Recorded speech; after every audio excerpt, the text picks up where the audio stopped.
Praise to Lord Jesus Christ. So how are you all doing?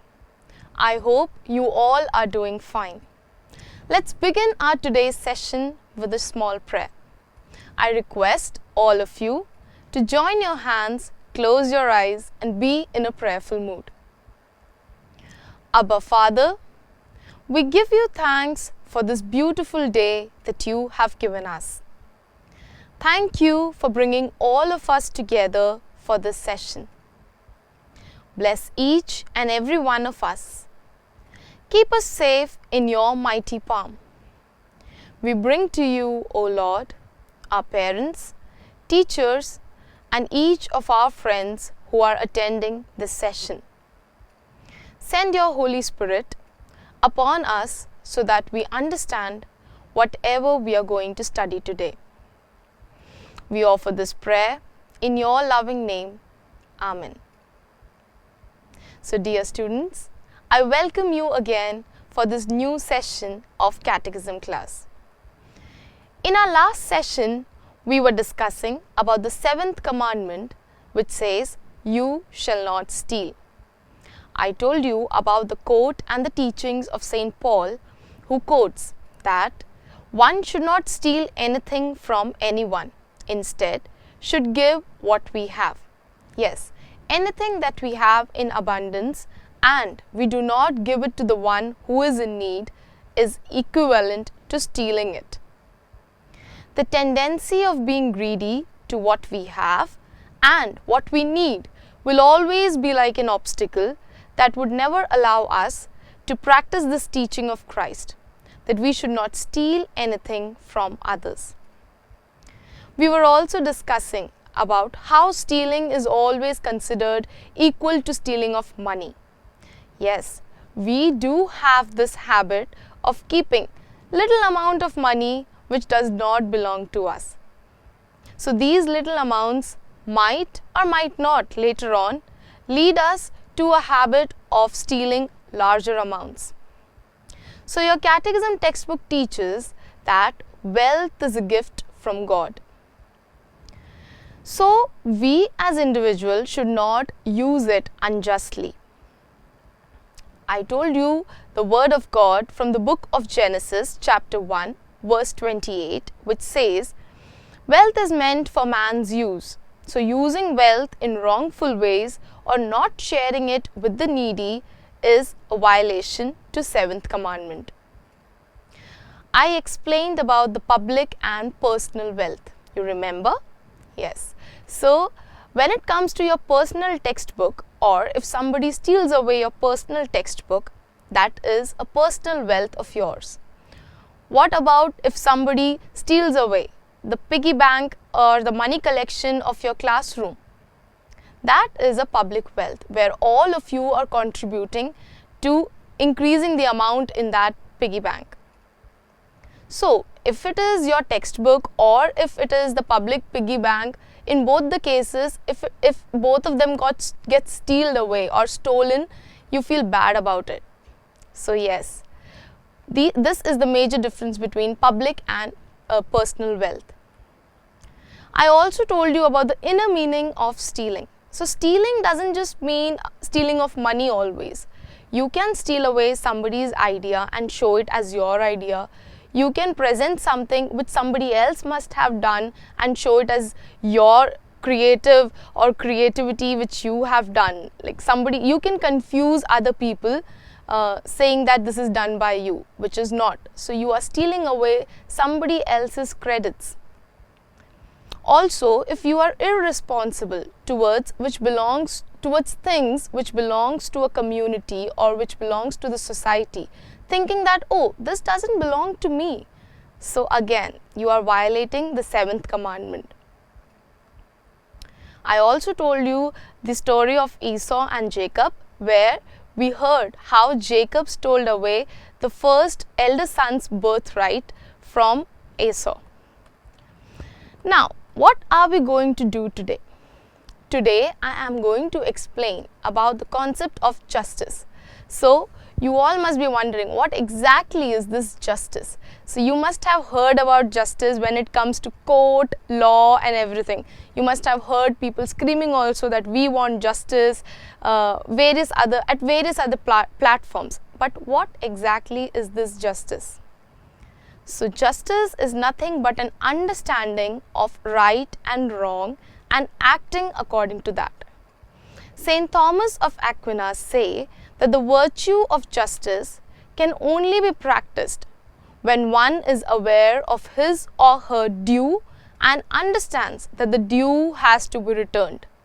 So if I have done something wrong and I don't have the guilt of it and I don't feel like returning the possession, do you think any sort of justice can be done to this?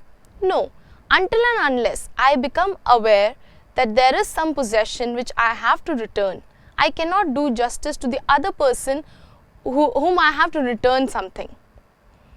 So this guilt or this understanding comes when you respect the right of others.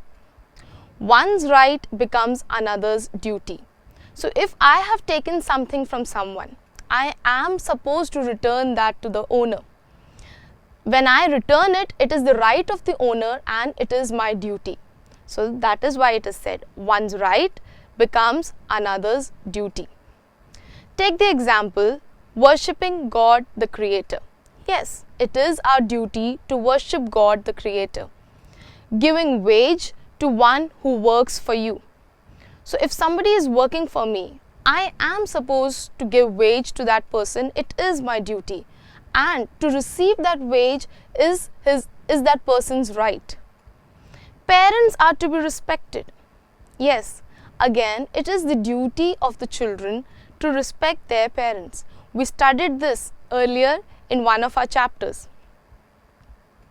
So the basic principle of justice is love and fraternity.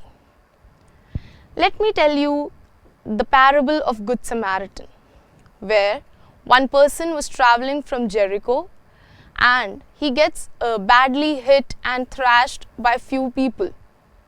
Now, this person in such a situation was helped by a Samaritan man. Why do you think that Samaritan man did that act or helped this person? Only because in that moment that person felt that this is the justice or this is the just act that I can do to this person. So this act of justice or to give justice to somebody always comes from love and fraternity towards the person, towards the society. So the way we respect our wealth, we should respect others' wealth and possessions as well. Let me give you an example. Suppose you are traveling in a bus and you decide you are not going to take the ticket, you are not going to give the money to the bus conductor.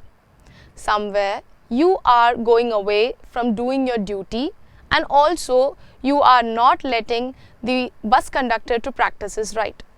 Getting money is his right and giving money is your duty. Respect towards public wealth is important. Public wealth means parks, lights, institutions, etc. Also, there are many other public wealth such as water, air, and all those resources that you are using which are given to you by nature. All this belong to the public wealth. If you think that, okay, overuse of water doesn't really harm me, I don't care about the future generation, somewhere you are violating the 7th commandment. You are stealing away something which does not belong to you. Now let me tell you about sins against 7th commandment. So sins against the public wealth can be destroying natural resources consciously, polluting the atmosphere, etc. And when it comes to personal wealth, bribery, copying during examination, ushering, black market, misuse of authority, showing partiality, denial of just wage, etc. Yes, I would like to just highlight copying during the examination. So why do you think that is stealing? Because something which you do not know, you ask the other person, you write it in your exam, you get the marks, but those marks doesn't belong to you. So that is why it is mentioned here that copying during examination is also violation of 7th commandment. We all have the duty to give back what we have received. So it is important that we practice that duty of giving back to the society. Suppose if we have taken something from someone but forgot, or maybe consciously we didn't give that possession back to the owner. Restitution has to be made if anyone has suffered any sort of loss because of our greediness. It is important that we understand and feel sorry about the loss which we have caused to the other person. Maybe not in public, but at least in private. Restitution is the only solution to such acts. So, I'll just give you a quick summary of what we studied today. We learned about the idea of justice. So, what exactly is justice? Justice is nothing but an understanding of what is right and what is wrong. This virtue of justice will always come if you respect the rights of others and understand the duty of yours. So St. Thomas of Aquinas say that the virtue of justice can only be practiced when one is aware of his or her due and understands that the due has to be returned. One's right becomes another's duty. We also learned that the basic principle of justice is love and fraternity. Until and unless we possess this virtue of love and fraternity, we cannot do basic justice also to somebody else. The parable of Good Samaritan teaches us how the Samaritan man helped the other man who was wounded, because in that moment the Samaritan man felt that that is what is supposed to be done and that is just enough. So the way we respect our wealth, we should respect others' wealth as well. And respecting the public material which is there in the society, which is there in the community, is again important. So when we talk about sins against 7th commandment, then the public wealth, destroying of natural resources consciously, polluting the atmosphere, etc. And when it comes to our personal wealth, bribery, copying during examination, ushering, black market, etc. So we all have this duty to give back whatever we have received. So what is the word of God for today? Thieves, usherers and swindlers will never inherit the kingdom of God. 1 Corinthians chapter 6 verse 10. I will repeat.